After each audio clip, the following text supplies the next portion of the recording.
নমস্কাৰ, আপুনি চাই আছে B24 অসম নৰ্থ ইষ্ট। আজি কংগ্ৰেছৰ 139 সংখ্যক প্ৰতিষ্ঠা দিৱস। কংগ্ৰেছৰ 139 সংখ্যক প্ৰতিষ্ঠা দিৱস নলবাৰীত উদযাপন কৰা হৈছে। কিছু দৃশ্যাংশ আছে, আমি সেই দৃশ্যাংশ দেখাবলৈ এই মুহূৰ্তত চেষ্টা কৰিছো। নলবাৰীত কংগ্ৰেছৰ 139 সংখ্যক প্ৰতিষ্ঠা দিৱস উদযাপন কৰা হৈছে আৰু এই প্ৰতিষ্ঠা দিৱসত উপস্থিত হৈছে কংগ্ৰেছৰ সভাপতি ভূপেন বৰা, বিৰোধী দলপতি দেৱব্ৰত শইকীয়া, লগতে কংগ্ৰেছৰ দলীয় নেতাকৰ্মীসকল উপস্থিত হৈছে আৰু এক বিশাল ৰাজহুৱা সভা অনুষ্ঠিত কৰা হৈছে প্ৰতিষ্ঠা দিৱসত। আৰু নলবাৰীৰ ৰাজীৱ ভৱন প্ৰাংগণত অনুষ্ঠিত কৰা হৈছে এই সভা। এইদৰে এক যাত্ৰা কাৰ্যসূচী ৰূপায়ণ কৰা হয়, শোভাযাত্ৰা কাৰ্যসূচী ৰূপায়ণ কৰা হয়। আৰু নলবাৰীত যিহেতু কংগ্ৰেছৰ 139 সংখ্যক প্ৰতিষ্ঠা দিৱস উদযাপন কৰা হৈছে আৰু এখন বিশাল ৰাজহুৱা সভা অনুষ্ঠিত কৰা হৈছে কংগ্ৰেছৰ প্ৰতিষ্ঠা দিৱসত। আৰু এই কংগ্ৰেছৰ 139 সংখ্যক প্ৰতিষ্ঠা দিৱসত উপস্থিত হৈছে দলীয় সভাপতি ভূপেন বৰা, বিৰোধী দলপতি দেৱব্ৰত শইকীয়া। আৰু এনেদৰে দেখিবলৈ পোৱা গৈছে কংগ্ৰেছৰ 139 সংখ্যক প্ৰতিষ্ঠা দিৱস নলবাৰীত উদযাপন কৰা হৈছে। আৰু আমাৰ সাংবাদিক মৃদুল কলিতা তাত উপস্থিত আছে। মৃদুল কলিতাৰ সৈতে সংযোগ স্থাপন কৰিবলৈ চেষ্টা কৰিছোঁ এই মুহূৰ্তত। মৃদুল কলিতাৰ পৰা সবিশেষ জানিবলৈ এই মুহূৰ্তত চেষ্টা কৰিম। মৃদুল, নলবাৰীত যিহেতু কংগ্ৰেছৰ 139 সংখ্যক প্ৰতিষ্ঠা দিৱস উদযাপন কৰা হৈছে, কেনেধৰণৰ পৰিৱেশ এতিয়া নলবাৰীত? কংগ্ৰেছৰ 139তম প্ৰতিষ্ঠা দিৱস উপলক্ষে নলবাৰীত আয়োজন কৰা আছিল বিশাল সভাৰ। ইতিমধ্যে কংগ্ৰেছৰ প্ৰায় ৰথী মহাৰথী ইয়াত উপস্থিত হৈছেহি। প্ৰদেশ কংগ্ৰেছৰ সভাপতি ভূপেন বৰা আছে, বিৰোধী কংগ্ৰেছৰ আছে দেৱব্ৰত শইকীয়া আছে, সাংসদ আব্দুল খালেক আছে, তাৰোপৰিও বৰক্ষেত্ৰী সমষ্টিৰ বিধায়ক দিগন্ত বৰ্মন আছে, তাৰোপৰি বিভিন্ন ৰথী মহাৰথীৰে ভৰ্তি কৰিছে আজি নলবাৰীৰ ৰাজীৱ ভৱনৰ কাৰ্যসূচীলৈ। সহযোগী দেখুৱাই আছে আৰু কিছু সময় পূৰ্বে ইয়াৰ পৰা ওলাইছিল এক বিশাল শোভাযাত্ৰা।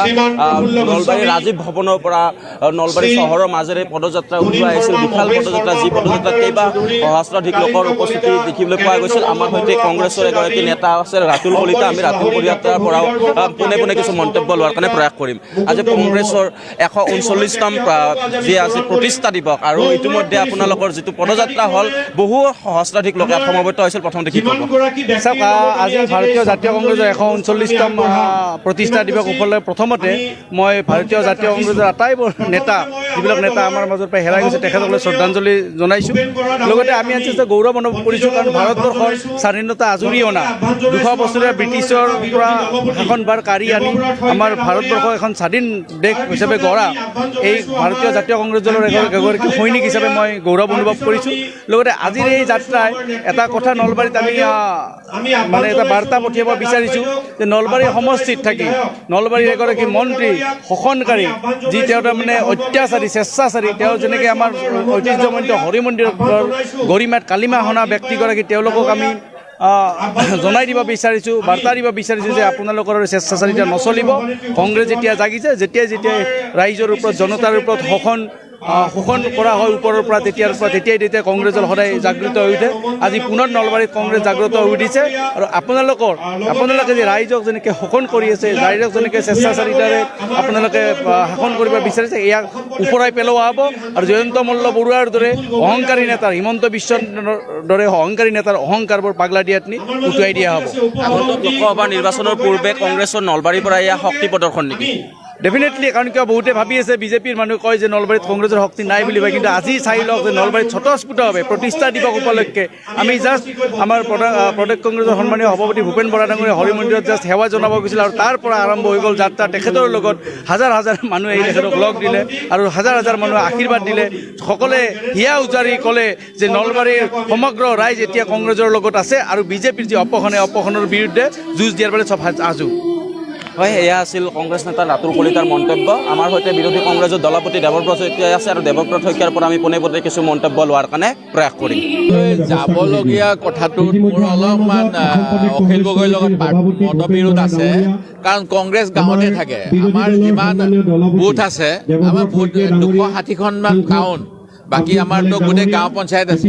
গাঁও পঞ্চায়ততো আমাৰ কমেও অৰ্ধেক সংখ্যাক আজি কংগ্ৰেছৰ প্ৰতিনিধিসকলে প্ৰতিনিধিত্ব কৰি আছে। ইয়াৰ অৰ্থ হ'ল কংগ্ৰেছ গাঁৱত আছে।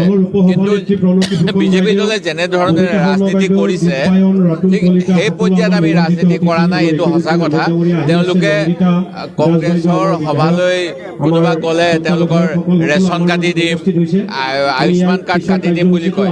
এনেকুৱা ধৰণৰ এটা জ্বলা দিয়াৰ কাৰণে কংগ্ৰেছ কংগ্ৰেছৰ সমৰ্থকসকলেও আজিকালি কংগ্ৰেছৰ মিটিঙলৈ আহিবলৈ অলপ ভয় কৰা হৈছে কাৰণ অন্ন চিন্তা চমৎকাৰ বুলি কালিত আছে কৈ গৈছে এই কোন কাহানী বাই এই গতিকে আমাৰ অকণমান দেখাত কংগ্ৰেছ যেন গাঁৱত নাই এনেকুৱা ভাৱ হয় কিন্তু ৰাইজ কংগ্ৰেছৰ লগত আছে আৰু কংগ্ৰেছ গাঁৱত আছে এই কথা মই ক'ব পাৰোঁ আজি আমাৰ বিভিন্ন অঞ্চলত কংগ্ৰেছৰ 139তম প্ৰতিষ্ঠা দিৱস উপলক্ষে বিভিন্ন ধৰণৰ সভা সমিতি হৈছে আৰু দেশকে লিয়ে যিটো কংগ্ৰেছৰ এটা ডনেশ্যন বিচাৰিছে সেই কামো চলি আছে সভাপতিয়ে কৈছে যে অনুৰোধ কৰিছো আৰু ইমানো বেছি পিছফালে মানুহ নালাগে কম থাকিলে হ'ল বাকি কিন্তু মই সকলোকে অনুৰোধ কৰিছো পিছফালে শক্তি আছে সাংগঠনিক ভেটি হ'ব কথাটো মিছাও নহয় প্ৰব্লেম বুলি মই নকওঁ কাৰণ নিৰ্বাচনৰ সময়ত প্ৰকৃততে ৰাইজে যদি ইচ্ছা কৰে যিকোনো দলকে ভোটদান দি জয়লাভ কৰাব পাৰে